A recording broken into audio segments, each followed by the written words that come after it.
For almost every quiet moment of your day, there is an escape hatch. Waiting in line? You check your phone.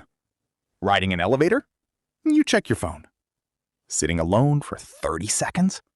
You check your phone. Most of us treat silence like a problem that needs solving.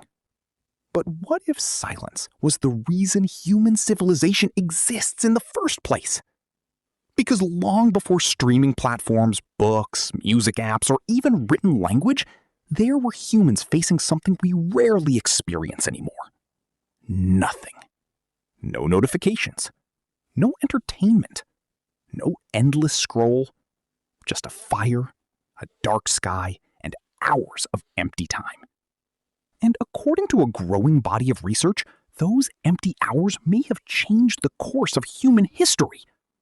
To understand why, we need to imagine a world that feels almost impossible today. Picture a small group of humans 100,000 years ago. The day's work is finished. Food has been gathered. The danger has temporarily passed. The sun disappears below the horizon. Now what? For decades, many scientists assumed this question never existed. The popular image of prehistoric life was simple. Constant struggle. Hunt. Survive. Sleep. Repeat. The idea was that our ancestors were too busy staying alive to ever experience boredom. But then, researchers began studying modern hunter-gatherer societies that still live in ways similar to humanity's distant past. What they found surprised everyone. Anthropologist Marshall Salins examined evidence from groups such as the Juhwansi people of southern Africa. Instead of working endlessly, many spent surprisingly little time securing food and basic necessities. In some cases, only a few hours a day. That meant something extraordinary. Human beings have likely had free time for far longer than civilization has existed. And free time creates a fascinating problem. What does the mind do when survival is no longer demanding its full attention? That's where the story becomes interesting. Because the answer wasn't rest. It was invention. Somewhere around 75,000 years ago, in a cave on the southern coast of Africa, a person picked up a shell. Then another. And another.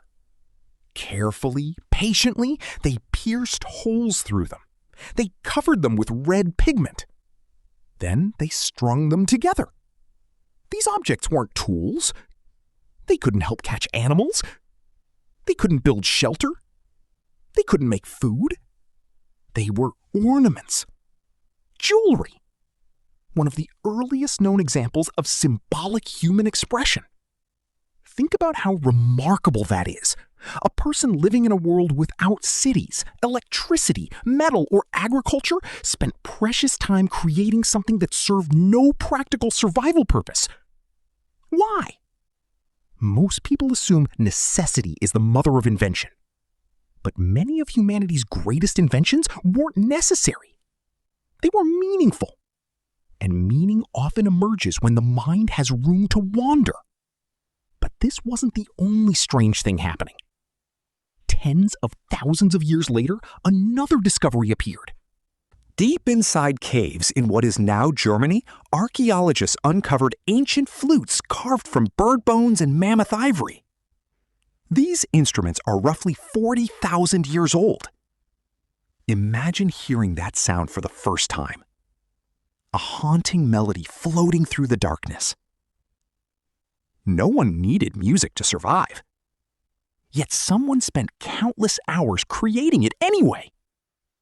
That's when researchers began asking a deeper question. Could boredom itself have been a driving force behind creativity? Modern psychology suggests the answer may be yes. When our brains are deprived of stimulation, something unexpected happens. They start generating their own. Daydreams appear. Ideas emerge. Connections form between unrelated thoughts. The mind becomes a storyteller. And that ability may be one of humanity's greatest evolutionary advantages. But something even stranger was happening. Boredom requires a very specific kind of brain. To be bored, you must imagine alternatives. You must recognize that the present moment is not the only possible reality. In other words, boredom depends on imagination. A lion resting beneath a tree isn't wondering whether it should learn pottery. A wolf isn't contemplating the meaning of existence. Humans are different. When our ancestors sat beside a fire with nothing demanding immediate attention, their minds could travel elsewhere. To tomorrow, to distant lands, to hypothetical dangers, to impossible dreams. Researchers believe this mental time travel became one of the defining features of our species. And once humans could imagine things that didn't exist, everything changed. Now they could plan, predict, invent, create myths, design tools before building them, visualize futures before they arrived. But this wasn't the whole picture, because imagination alone doesn't create civilizations.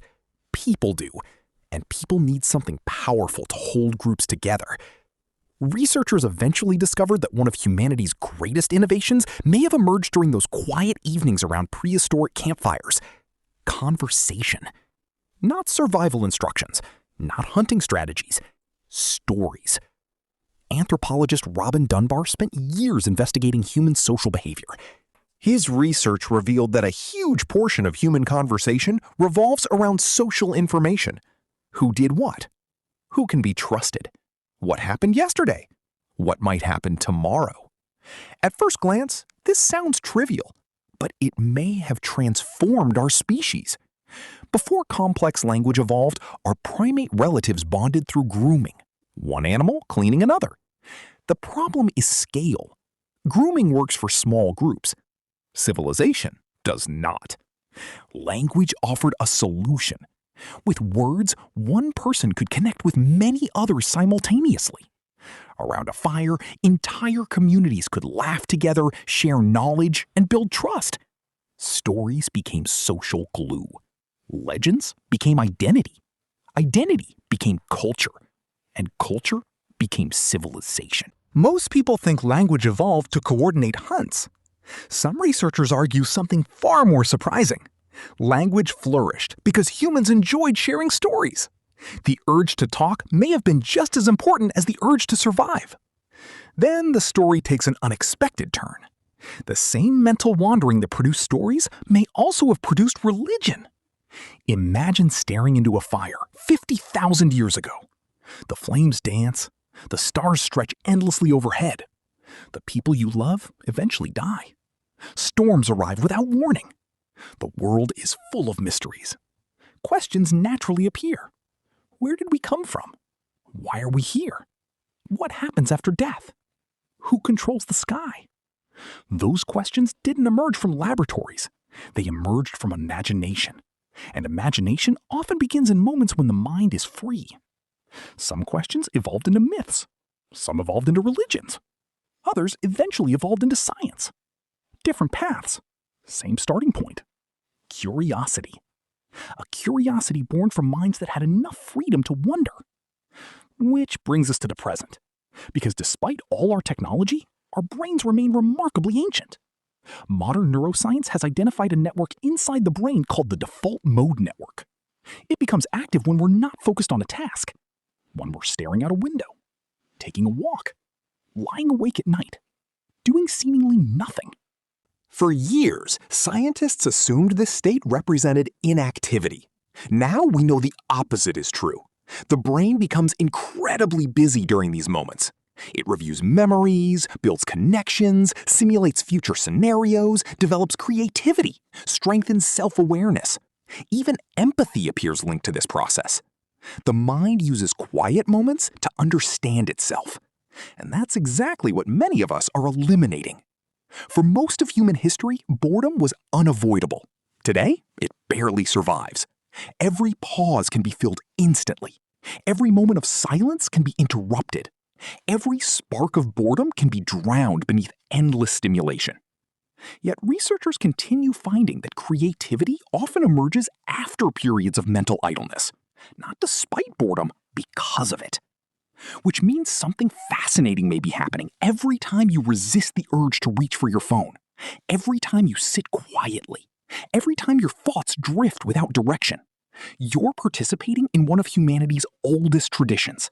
The same process that inspired ancient artists, the same process that inspired storytellers, the same process that inspired musicians, the same process that inspired people to look at the stars and ask impossible questions. Thousands of years separate you from the humans who decorated shells, carved flutes, and gathered around fires. But in one important way, you're exactly the same. Their greatest breakthroughs didn't emerge from constant stimulation. They emerged from empty space, from wandering thoughts, from unanswered questions, from moments when nothing was happening. And maybe that's the real paradox of modern life. We've become incredibly good at escaping boredom. But boredom may have been one of the most powerful forces that ever shaped our species. Because when ancient humans had nothing to do, they didn't just pass the time. They created the ideas that built the human world. And the next time you find yourself sitting in silence, feeling that familiar urge to fill the gap, remember this. Somewhere in the distant past, a bored human stared into a fire and imagined something that had never existed before. And that simple act of imagination may be the reason you're here today.